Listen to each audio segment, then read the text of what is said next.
तेल होतोय आपण त्यामध्ये मिरच्या पण बारीक गॅसवर मिरच्या परतून घेऊ। इथे मी 2 तिखट आणि 2 कमी तिखट अशा 4 मिरच्या घेतल्या।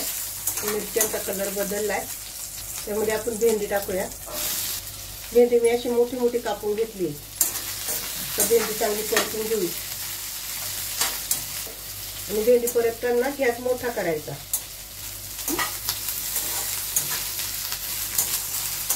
भेंडी एकसारखी मिक्स करत राहायचं, याचं मग खाली चिटकते।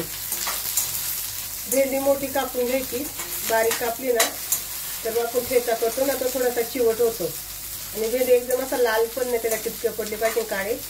थोडासा कलर हिरवा झाला की गॅस बंद करायचा।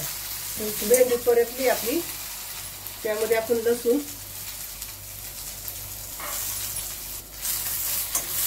थोडासा परतून घ्यायचा। लसूण तुम्ही कच्चा टाकला तरी पण चालेल।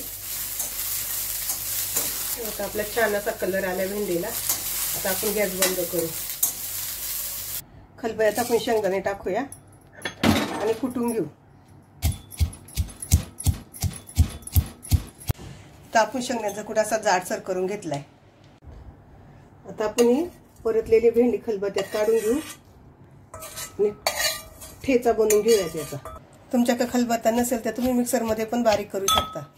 या पद्धतीने ठेचून घ्यायचा भेंडीचा ठेचा। आता आपण त्याला परतूया।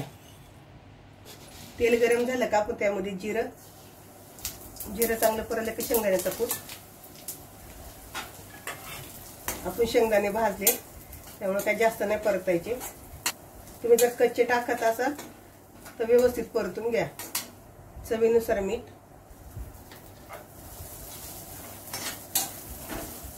कोथिंबीर, भरपूर कोथिंबीर घ्यायची।